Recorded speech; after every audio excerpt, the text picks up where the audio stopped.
ಆದರೆ ಅದು ಚಿನ್ನದ ಖಡ್ಗವಾಗಿತ್ತು. ಮತ್ತು ಈಗಲೂ ಪ್ರತಿ ಉತ್ಸವದ ಸಂದರ್ಭದಲ್ಲಿ ಅಥವಾ ವಿಶೇಷವಾದ ದಿನದ ಸಂದರ್ಭದಲ್ಲಿ ಮೂಕಾಂಬಿಕೆಯ ಬಳಿಯಲ್ಲಿ ಈ ಖಡ್ಗವನ್ನು ಇಡಲಾಗುತ್ತೆ. ಇದೀಗ ವಿಜಯ್ ಅವರು ಚಿನ್ನದ ಅಂದ್ರೆ ಬೆಳ್ಳಿಯ ಓರೆಯನ್ನು ಒಳಗೊಂಡಂತಹ ಖಡ್ಗವನ್ನ ಸಮರ್ಪಣೆ ಮಾಡಿದ್ದಾರೆ. ಸುಮಾರು 1.5 kg ತೂಕ ಇದೆ ಅನ್ನೋದು ಸದ್ಯದ ಮಾಹಿತಿ. ಸುಮಾರು 2 ಫೀಟ್ ಉದ್ದದಷ್ಟು ಈಗ ಅಂದಾಜು ನಾವು ಭಾವಿಸಬಹುದು. ಈ ಕತ್ತಿಯನ್ನ ಮೂಕಾಂಬಿಕೆಗೆ ಪೂಜೆಗಾಗುವಾಗ ಅವಳ ಬಳಿ ಇಡಿ ಎಂಬ ಮಾಹಿತಿಯನ್ನ ಅಥವಾ ನಿವೇದನೆಯನ್ನ ಅರ್ಚಕರ ಬಳಿ ಈಗ ವಿಜಯ್ ಅವರು ಮಾಡಿದ್ದಾರೆ. ಪ್ರಧಾನ ಅರ್ಚಕ ರಾಮಚಂದ್ರ ಅಡಿಗ ಅವರು ಕೊಟ್ಟಿರುವಂತಹ ಮಾಹಿತಿ ಪ್ರಕಾರವಾಗಿ 2 ಸಂಕಲ್ಪಗಾಗಿ ಈ ಖಡ್ಗವನ್ನ ಸಮರ್ಪಣೆ ಮಾಡಲಾಗುತ್ತೆ. ಒಂದು ವಿಜಯದ ಸಂಕೇತ, ಮತ್ತೊಂದು ಶತ್ರು ಸಂಹಾರದ ಸಂಕೇತವಾಗಿ ಈ ಖಡ್ಗವನ್ನ ಸಮರ್ಪಣೆ ಮಾಡಲಾಗುತ್ತೆ. ರಾಜಕೀಯ ಕಾರಣಕ್ಕಾಗಿ, ರಾಜಕೀಯ ಉದ್ದೇಶಕ್ಕಾಗಿ, ರಾಜಕೀಯ ಜಯಕ್ಕಾಗಿ ಅಂದು ಎಂಜಿಆರ್ ಅವರು ಇದೇ ಮಾದರಿಯ ಖಡ್ಗವನ್ನ ಸಮರ್ಪಣೆ ಮಾಡಿದ್ರು. ಇದೀಗ ವಿಜಯ್ ಅವರು ಕೂಡ ತಮಿಳುನಾಡಿನಲ್ಲಿ ಟಿವಿಕೆ ಪಕ್ಷವನ್ನ ಕಟ್ಟಿ ಪ್ರಪ್ರಥಮ ಬಾರಿಗೆ ಮುಖ್ಯಮಂತ್ರಿ ಆದಂತಹ ಸಂದರ್ಭದಲ್ಲಿ ಅದರ ಒಂದು ಖುಷಿಗಾಗಿ ಈ ಖಡ್ಗವನ್ನ ರುದ್ರಾಯ ನಮಃ ಕಾಲಾಯ ನಮಃ ಕಲವಿಕರಣಾಯ ನಮೋ ಬಲವಿಕರಣಾಯ ನಮೋ ಬಲಾಯ ನಮೋ ಬಲ ಪ್ರಮಥನಾಯ ನಮಃ ಸರ್ವಭೂತ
नमो नमः भवे भवे नाति भवे भवस्व मां भवोद्भवाय नमः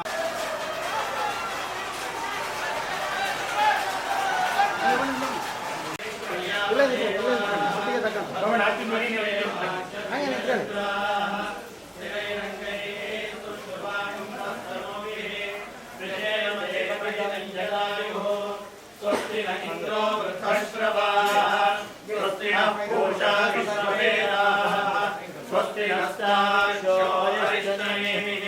स्वस्ति नो बृहस्पतिर्दधातु ओम शांति शांति शांतिः ओम तच्छयोरावृणीमहे गातुं यज्ञाय गातुं यज्ञपतये दैवी स्वस्तिरस्तु नः स्वस्तिर्मानुषेभ्यः ऊर्ध्वं